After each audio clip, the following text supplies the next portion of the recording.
So in chapter 28, this is the outline. First, we will introduce what is the magnetic field or the B field. Actually, more precisely, the B field should be the magnetic flux density, but in this textbook, it used a magnetic field, so I just mentioned it should be the magnetic flux density, but I still keep this magnetic field because otherwise then sometimes I remember to correct it, but sometimes I forgot, then you will feel confused. So I just let you know that some other literature, if it is more rigorously to say that the B field should be the magnetic flux density, the magnetic field should be H field. Yeah, there's only a constant between them. Okay, so then we will talk about the cross field, which means we have E field and B field perpendicular to each other, which is called the cross field. And there will be some interesting phenomena. And yeah, so using the Hall effect, we discovered the electron. So before that, the physician considered the moving particle, the moving charge particle for the wire should be some positive charge, but the Hall effect verified that it should be a negative charge particle moving in the wire. And then yeah, we'll talk about the cyclotron or synchrotron, which is something like the particle accelerator, 粒子加速器, and then the magnetic force on a carrying wire, and then the torque on the current loop, and also the magnetic dipole, similar to the electric dipole. Okay, so here he tried to define the magnetic field B, and as I mentioned, it should be magnetic flux density, magnetic flux density, more rigorously. But in this textbook, it just call it magnetic field. But magnetic field should be something called the H field. Should be the H. But there's just something like a B equals mu H or 1 over mu. I don't really remember. just a factor between them. So I just keep the magnetic field in here, but usually I just call it B field. Okay, so it is defined to be a vector quantity that exists when it exerts a force Fb on the charge moving with velocity v. Okay, so I suppose you should have learned it in high school. So the equation is like B equals Fb over qv, or in the vector form, it is written as Fb, the magnetic force, equals Q times V cross B. So this is not a multiplication, it is a cross product. It is cross product.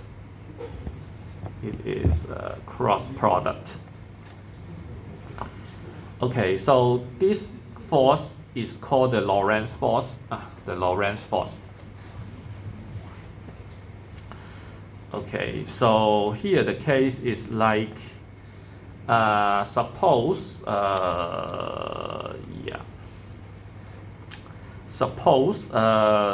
velocity and the magnetic field or the B field has an angle. They are not parallel to each other. Otherwise, the force will be zero. As much as they has a non-zero angle or non-180 degrees angle, then there will be a force acting on this charge particle. Okay, so yeah. So here, if we write it in the scalar form, V cross B is equal to V times B. V is the magnitude of V vector, B is the magnitude of B vector. And then the phi is the angle between these two vectors. And then we take the sign and then multiply to it. So FB is QVB sine of phi. So phi is the angle between the direction of the velocity and the magnetic field, the B field.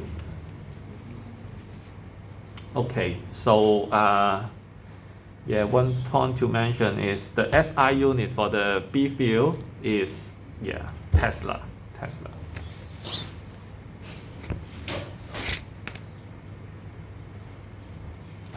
Tesla is actually the guy who invented the AC electricity.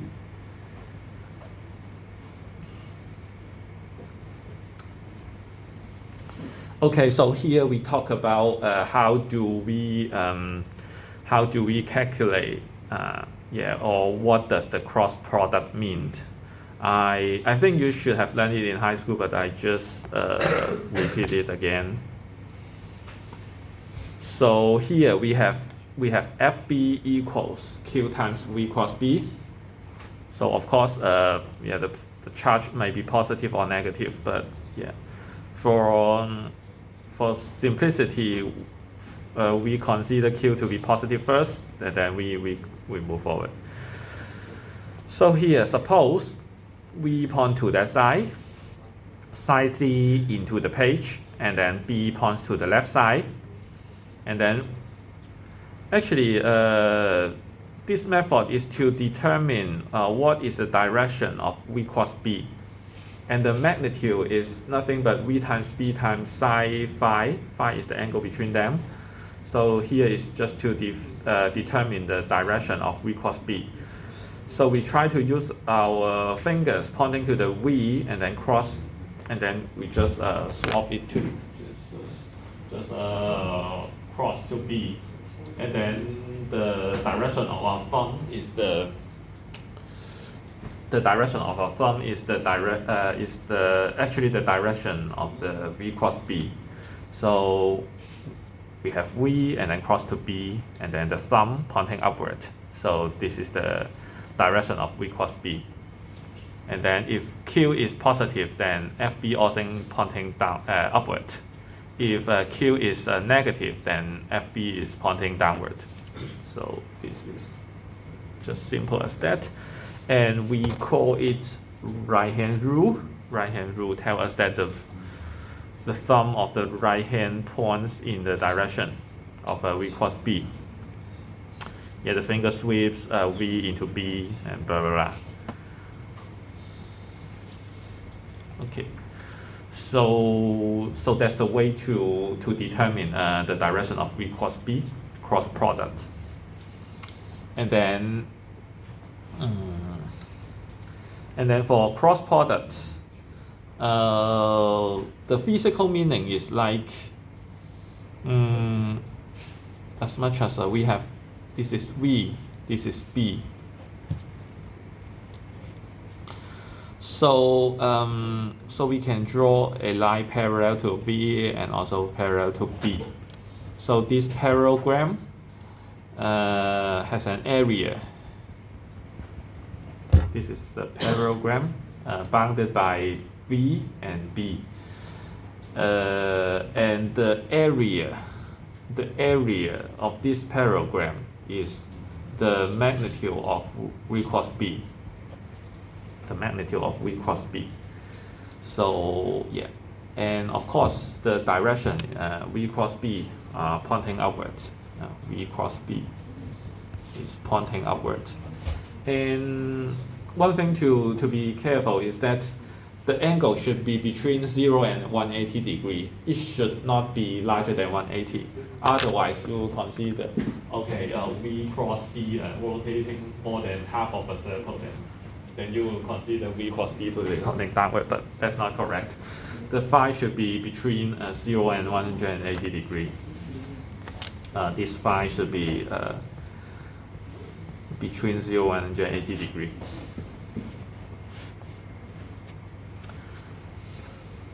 Okay, so this is the physical meaning of a V cross B. This is the direction. The magnitude is the area of this parallelogram. And for the inner product, which you should have learned it before, A dot B here we have a VB sine phi, and then should be A times B times the cosine theta. So which is like, suppose this is A, this is A, this is B, and then this is theta. So if we draw a line perpendicular to it, then this one is B cosine of theta. So this is the projection of B on the A, of B on A. So A times B times cosine theta.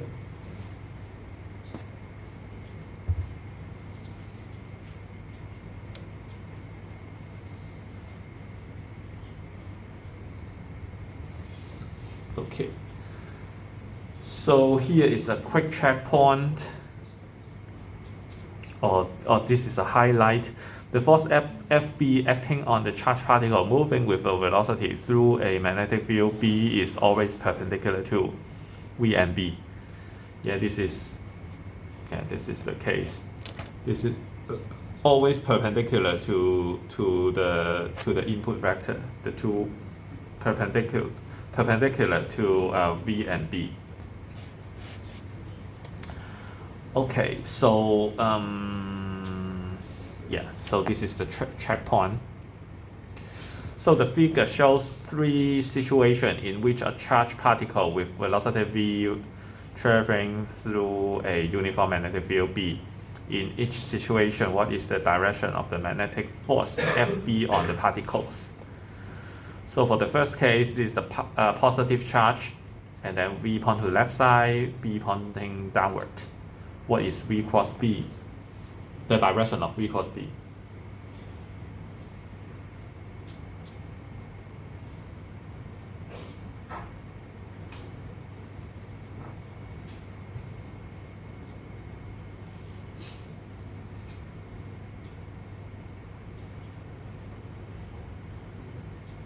Okay, so we have V onto the left side and then cross to B, so onto the positive Z axis. Positive Z axis.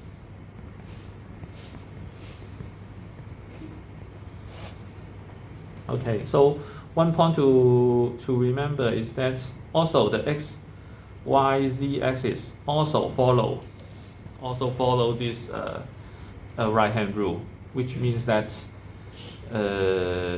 maybe I just talk about it after this checkpoint. Okay, for the which means that if you have if you point to the x-axis and then cross to y-axis, it should point to the positive z-axis rather than the negative z-axis. So the order of x, y, z axis should also follow the right hand rule. Okay, so for the second one, this is a negative charge. V pointing downward, B pointing to the inside, into the page. So what is FB? FB, the direction of FB.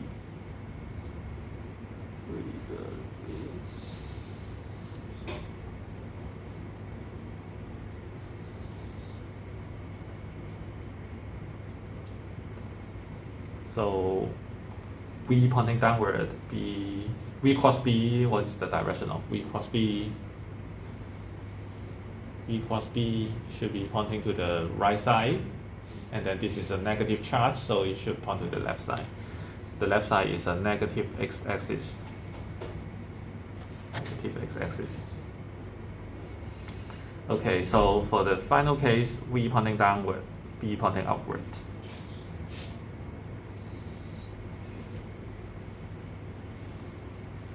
So there's no direction, none, because the angle between them is 180 degree, and as I mentioned, FB will be Q VB sine of 180 degree, and this one is 0. This one is 0. So this the force will be 0. So there will be no direction.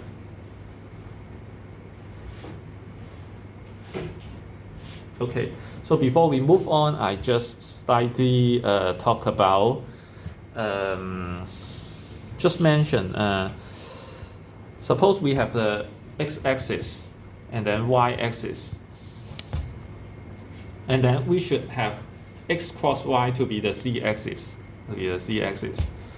So before we already talked about the unit vector I, j, and k. I hat, j hat, k hat for the x, y, z axis as the unit vector. So we can also talk about I cross I cross I. And then I cross j, I cross k. And then j cross I, j cross j, j cross k, and then k cross I, k cross j, and then k cross k.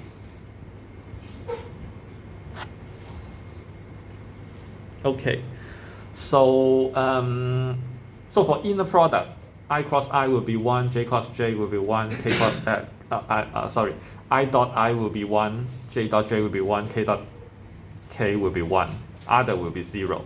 But here, if we have I cross I, it will be 0 vector, 0 vector, 0 vector. And then I cross j will be k. I cross k will be negative j. And then j cross I will be negative k. J cross k will be I. And then k cross I will be j. K cross j will be negative I. Oh, yeah. Why it will be like that?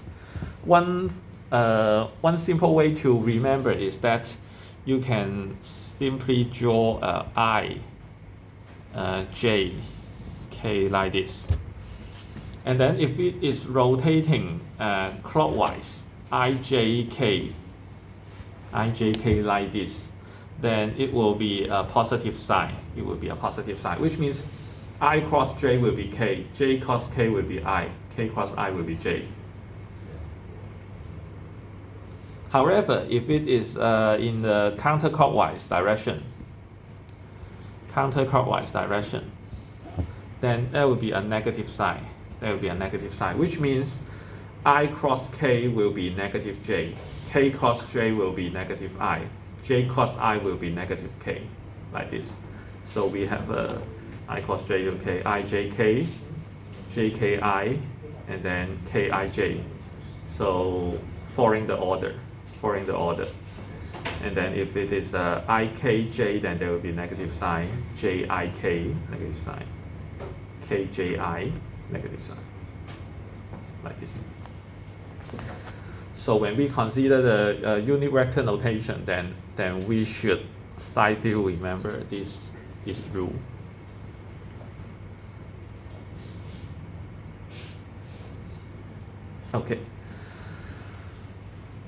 Okay, so here we talk about the magnetic field line, which is similar to the electric field line. So yeah, you can just go through it. Then yeah, I don't try to repeat this point because it is actually the same as the electric field lines.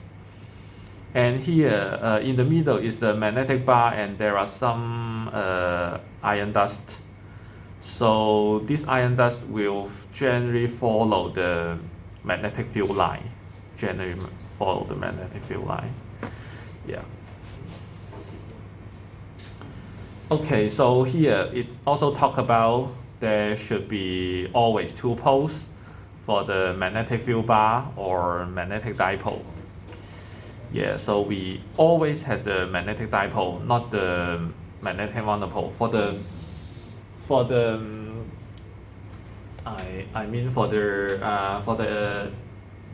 electrostatics, we can have positive charge or negative charge. And of course, we can have a positive charge or negative charge appear independently. But of course, we can also form the dipole, But for the magnetic dipole, we cannot separate the magnetic dipole into positive pole or negative pole. Just as what you have learned in primary school. If you try to break it into two, then it becomes NS, something like this. It will always be two poles. And yeah.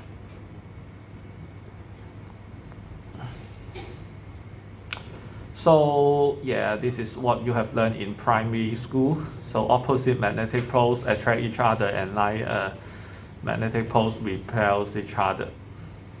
And yeah, so actually the physician tried to find whether there should be some way to form the monopole, 磁单极, 单极, monopole. But yeah, actually,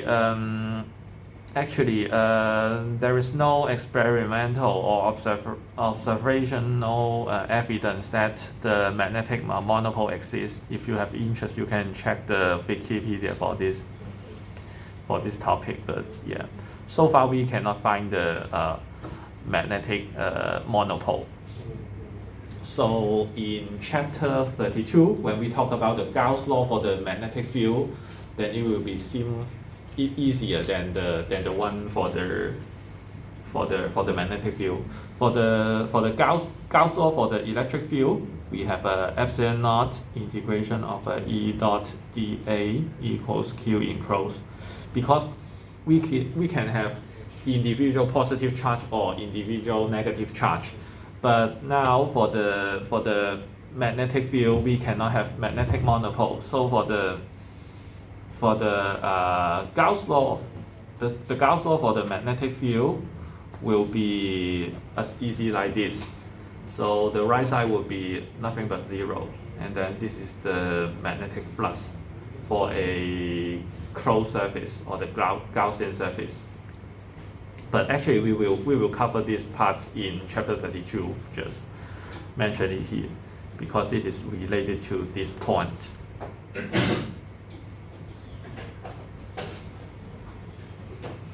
Okay, so here we have a simple sample problem. Let's finish it now.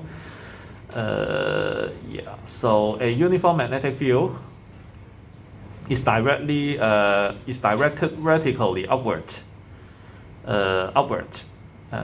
V pointing upward. A proton with kinetic energy 5.3 mega eV enters the chamber, moving horizontally from south to north. What magnetic deflecting force acting on the proton as it enters the chamber? The proton mass is this one. Neglect the Earth magnetic field. Okay, so here the B field is indicated by the green dot. The green dot means pointing out of the page, which means that the green dot means pointing this way, out of the page. Sometimes it will use this symbol to stand for the vector pointing into the page. So a circle with a cross to means the vector is pointing into the page.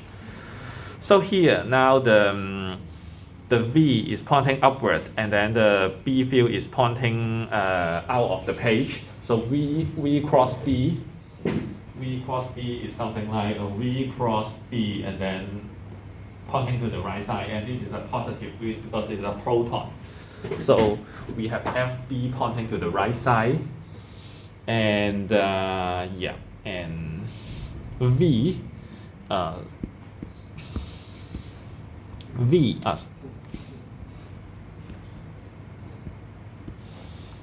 is square root of 2k over m. because we have the kinetic energy to be 1/2 mv squared, as you learn the mechanics.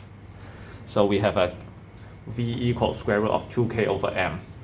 So it is 2 times 5.3 mega eV, 5.3 times 10 to the 6th power, and then we convert it back to joule. So it should be multiplied by 1.6 times 10 to minus 19. And then all over the mass, 1.67 times 10 to minus 27. And then take the square root for the whole term. So this one is 3.2 times 10 to the 7 meter per second. This is the velocity. Now we calculate the FB is QVB sine of 90 degree because they are perpendicular to each other. This is pointing outward, this is pointing out of the page. So there's a 90 degree between them. Okay, so sine of 90 degree is nothing but 1. And the Q is a proton, so it is a 1.6 times 10 to minus 19. And then times V is 3.2 times 10 to the 7th. And then B is this one, 1.2 milli, 1.2 times 10 to minus 3rd power. And then times 1, so it is 6.1 times 10 to minus 15 Newton. So this is the force. And doesn't relate it to the question. If we really need to calculate A should be FB over M will be 6.1 times 10 to minus 15 over 1.67 times 10 to minus 27, which is 3.7 times 10 to the 12 meter per second square. So compare with the G is 9.8 times meter per second square. So this is much larger than the G. So actually in the universe there are 4 types of forces. One is the gravitational force, and other one is the electromagnetic force, EM force. One is called the weak force, and another type is called the strong force. These two are related to the nuclear reaction, so we seldomly face it, but we know that the EM force is much stronger than the gravitational force. Okay, yeah, so actually we just move this part to A is 3.7 times 10 to the 12 meter per second square. Yeah. Okay, so let's stop here today, and I'll see you next week.